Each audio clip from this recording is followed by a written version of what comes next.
kabajamtoota daawwattoota keenya televiizyinii faana irraa miiltoon faana itti fufee jira isin sun daawwataa waan jirtaniif ulfaadha isiniin jenna. Egaa guyyaa irraa waltajjiin marii sosochii industirii Itoophiyaan Oromiyaan yaa'omishtu jedhu magaalaa Adaamaatti magaalaa Bishooftutti gaggeeffamaa ooletii kan inni jiru. Waltajjicha immoo kan hordoftee galaalchituun keenya Muluu Waaqshumee istiidiyootti argamti. Egaa haala oolmaa guyyaa irraa maal fakkaata yaadota kaan waan jirutti immoo kan nu biraan geessu egaa ishiirraa odeeffanna baga nagaan dhuftee Muluu. Galatoomii dabalee. Mee waltajjichi maal fakkaata ture dhimmoonni kaan akkasuma immoo waltajjicha abbummaadhaan kan qopheessellee eenyu kan jedhu irraa eegallu. Tole galatoomii dabalee daawwattoonni keenyas akkam ooltan jecha egaa guyyaa har'a waltajjii investimentii akkasuma qaama sosochii Itoophiyaan haa oomishtu kan ta'e Oromiyaan haa oomishtu kan jedhu biiroo investimentii fi industirii Oromiyaatiin magaalaa Bishooftutti qophaa'e irratti abbootii qabeenyaa akkasumas bakka bu'oota dhaabbilee faayinaansii garaagaraa baankota irraa dhufanii fi kanneen biyya alaaraallee dhufanii naannoo Oromiyaa keessatti investi gochaa jiran hirmaachise magaalaa Bishooftutti gaggeeffamaati kan oole. Egaa guddina dinagdee akkasuma immoo sharafa biyya alaa fi carraa hojii uumuu keessatti dameen industirii oomishaa keessumaa manufacturingii kun gahee guddaa akka inni qabu hin beekama.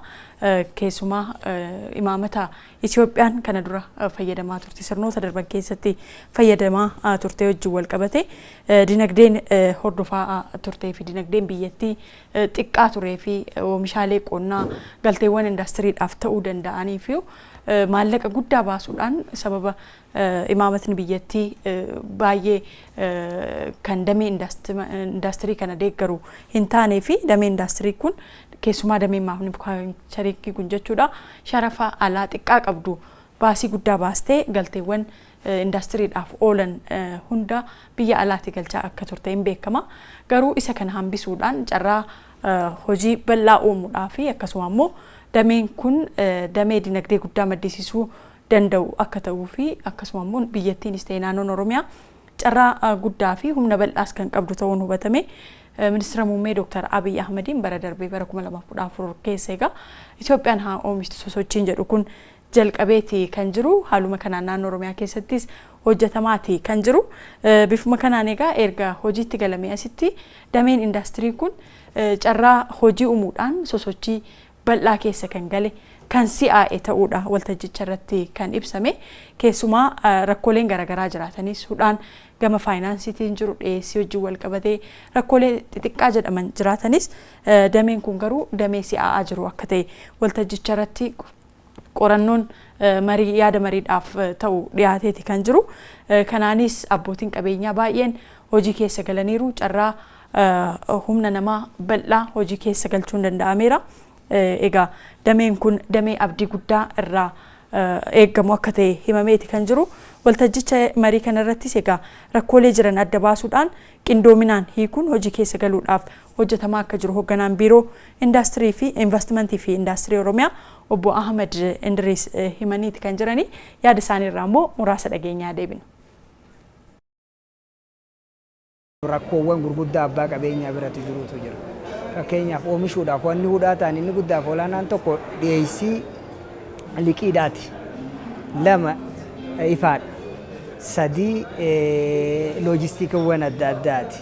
4 humna namaa gahumsa qabu akka gaariitti teekinooloojii kana industirii kana haayilii oomishaa fi oomishtummaa isaa dabaluu danda'u akka taasisu gochuu irratti akka rakkootti wanni ilaalamaa ture jira. Warra shanaffan warra hojii keessa jiran akka gaariitti oomishaa jiran fi bakka itti oomishan dhabanii immoo rakkachaa jirutu jira. So rakkoowwan kun actual problem oomisha keenya akkan oomishnee nu godheedha kan jedhu kan adda baafneera. Kana malees immoo doolaaraa wajjinis wal qabatee waan jiru jechuudha. Rakkoowwan kun yoo itti siine waanuma hiikkachuu danda'udha. Wanni hiikkachuu hin dandeenye hin jiru jechuudha. Kanaaf har'aan tan abbootii qabeenyaatti wajjin marii gaggeessine waanuma qorannoodhaan adda baasine sana abbootiin qabeenyaatis kaasaa turanii jechuudha. Kanaaf qorannichi sirrii ta'uusaa mirkaneeffannee hiikuudhaaf abbaa abbaatti goone. Gama faayinaansiitiin waan jiru baankiileerraa jara hooggantoota isaanii waamneerra gama ifaatiin waan jiru nuti warra ifaa waamnee jirra isaanis assaayimentii fudhatanii. Egaa akkuma bu'aa madrikaasanii rakkooleen baay'een jiraatanis rakkoolee kana keessaa garuu walitti dhiyeenyaan hojjechuudhaan keessaa bahuun hin danda'ama. Furuudhaanis egaa walitti dhiyeenyaan erga Itoophiyaan haa oomishtuudhaan sosochiin kun eegalee asitti jijjiiramoonni gurguddaan akka jiran ammas kanneen hafan ammoo abbaa abbaatti gochuudhaan furamaa akka deemanii fi caalaatti dameen abdatamu kun bu'aa irraa eegamu akka argamsiisuudhaa fi walitti dhiyeenyaan kan hojjetamu ta'uu kaasaniiru.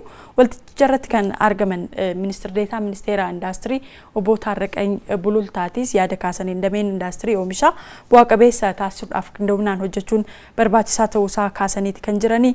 Kana malees indaastiriiwwan rakkoolee xixiqqaan hojii keessa galuu dadhabanii turan erga sosochiin kun eegalamee hojiitti galamee asitti indaastiriiwwan gurguddoon jechuudha 200 ol kan ta'an erga sosochiin Itoophiyaan haa oomishtu kun jalqabee asitti hojii keessa kan galan ta'uudha kan isaan dubbatanii.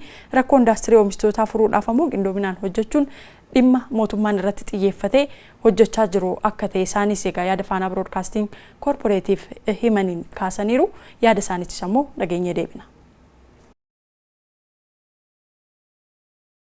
Bara 2014 muummichi ministeeraa keenya kan labsanii kanaafuu kaayyoonsaa inni guddaan industiriin oomishaa xiyyeeffannaa olaanaa akka inni argatuu fi lammata immoo rakkoowwan industiriidhaan wal qabatee jiru akka isaan furamuu danda'anii fi sadaffaa irratti immoo ce'umsa industiriidhaaf haala mijataa uumuudhaan kan wal qabatanii.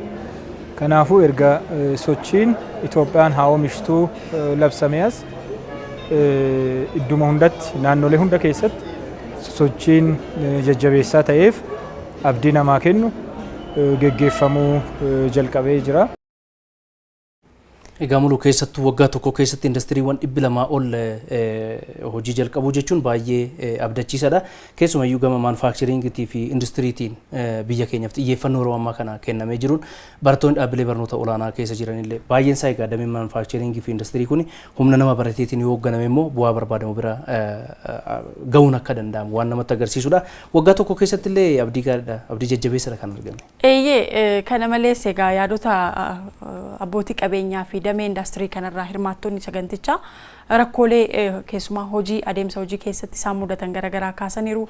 Dhiyeessii bu'uuraalee misoomaa wajjin wal qabatee sharafa biyya alaa wajjin wal qabatee fi humna namaa ga'umsa qabu keessumaa kan humni namaa baratee carraa hojii bal'aa barbaadu akkuma biyyaattu kan jiru bal'aa akka ta'e beekama. Garuu kan of ga'umsee indaastirii sanas tarkaanfachiisuu danda'u argachuu irratti rakkooleen akka isaan mudachaa turan waltajjicha irratti kaasaniiru.